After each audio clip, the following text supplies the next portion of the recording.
Good morning, Vietnam. Uh, See, by no stretch of the imagination did that even sound like did that sound like what was his name now? Oh God, actor, dead guy. Oh, what's his name? It's completely it's completely escaped me. It was at the tip of my tongue. Oh my gosh, that Robin? No, not Robbins, not Tim Robbins. Robin Williams. That's it. That's it. Robin Williams. It was Robin Williams that said that line, right? Good morning, Vietnam. Anyway, I digress. Hi there. You're listening to Estella, the S word. I'm back. She's back. So you know what? I'm doing something a little different. Like I'm changing it up. It's not every day just talking for the sake of talking. Even though I'm still going to be talking. Anyway, this is what I'm doing. I am doing what is now maybe going to be known as the Diary of a Sickle Cell Warrior. It's still within the S word, but we just like to change it up a little bit. So yeah, because I tend to journal sometimes, sometimes things come to my brain and I think, oh, that might be good for this or that might be good for that.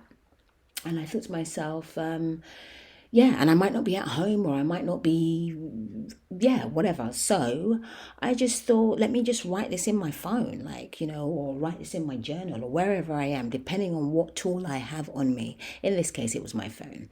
So yeah, let's jump in. The Diary of a Sickle Cell Warrior. I just need that Star Wars music, and I need the guy that does all the voiceovers for the movies with a really deep voice. Anyway, let's go.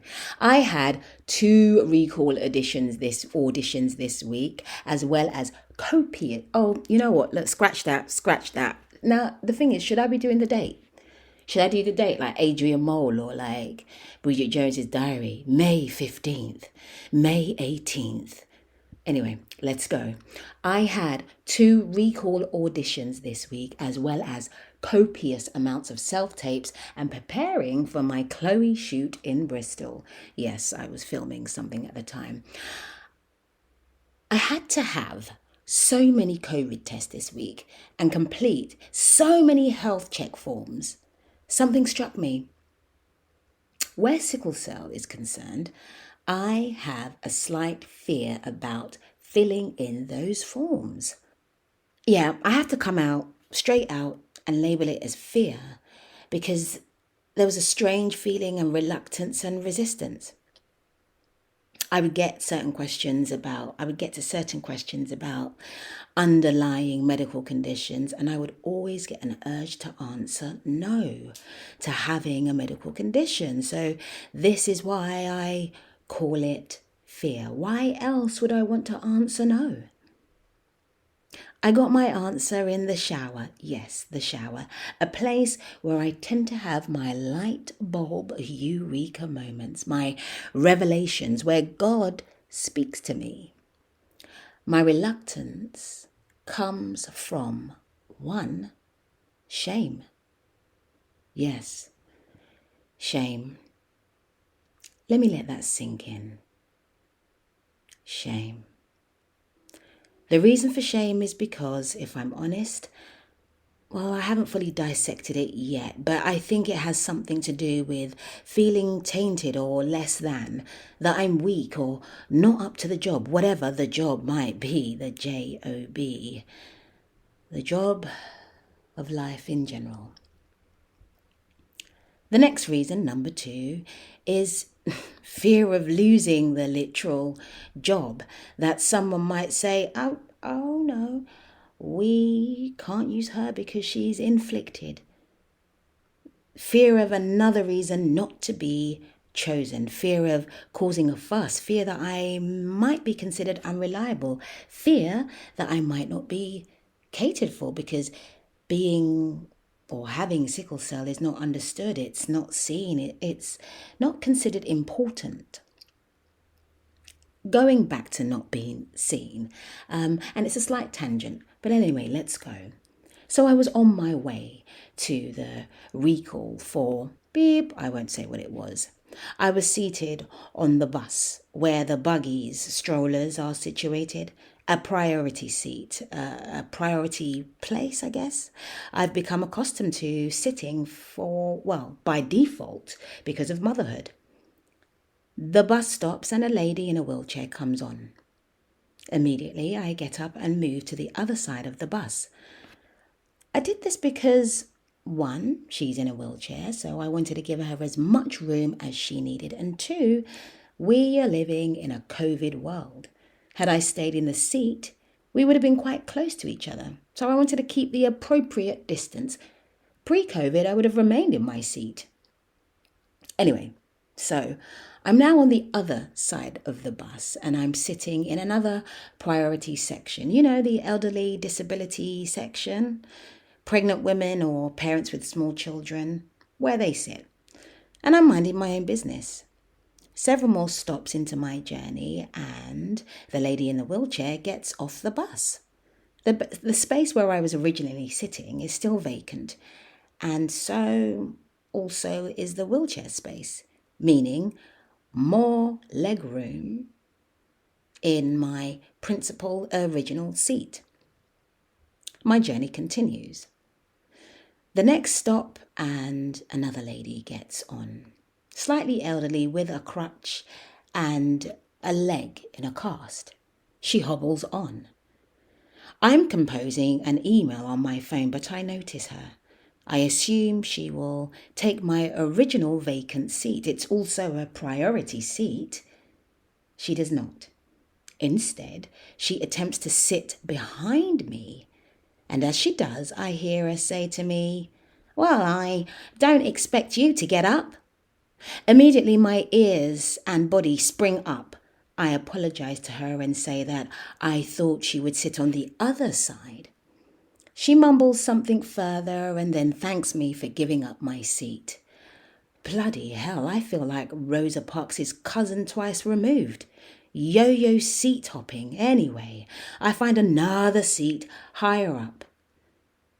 And as I get comfortable for the final time along my journey, something dawned on me.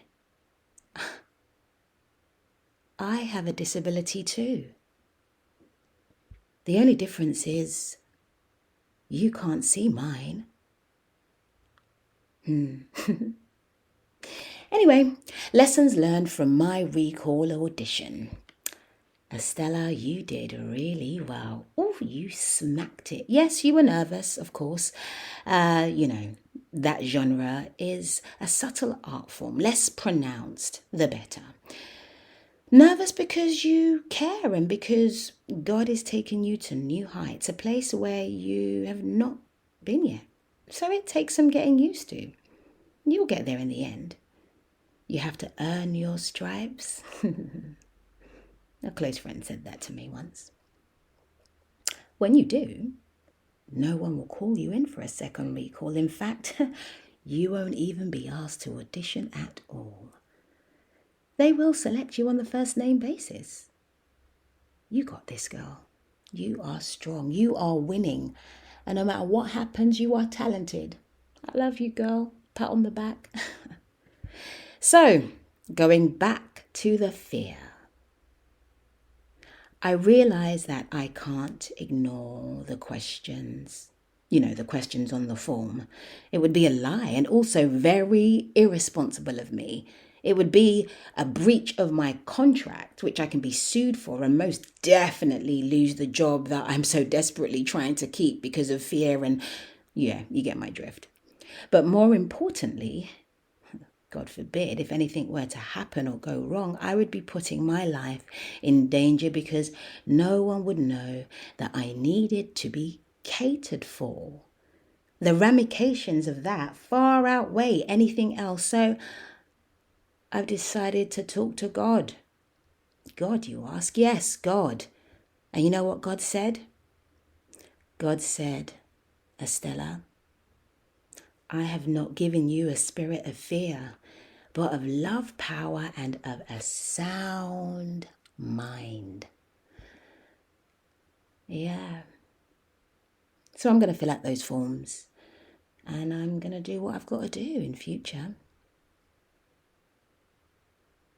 So I hope you enjoyed that. That was just some of my musings, as we do sometimes, talking or writing to myself, journaling to myself. But yeah, I think that, wow, you know what? I wrote that like whenever I wrote it, and I hadn't gone back to it. So it's made me feel a little bit emotional, because, yeah, sickle cell is not seen, and it's a silent disability. And yeah, I just felt like I was a yo-yo on the bus that day. I was up and down, up and down. It was a cold day as well, I remember. It was probably meant to be summer or spring or whatever, but it's always cold in this country. And yeah, yeah, it's a silent disability, sickle cell. And so I don't know what there is to be done by that. I think there needs to be some sort of lobby, some sort of bill, some sort of petition held to make sickle cell to be recognized as a disability. I think we should have disability. I know some people, depending on maybe how good your application is, some people will have a disability badge, and some people will have all the aids and the things that they need. But some people, like me and many other people with sickle cell, don't have those things. And when you see when you see me in person, you wouldn't think that there was anything wrong with me.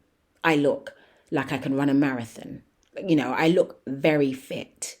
But that's not the case, and had that been a day where I was sitting on the bus and I was feeling really uncomfortable, and my legs were hurting me, joints were aching, feeling really cold, feeling physically restricted because because I'm tense, and my body is just tight, then I wouldn't have been able to be jumping up and down and getting up and giving up my seat for everyone. And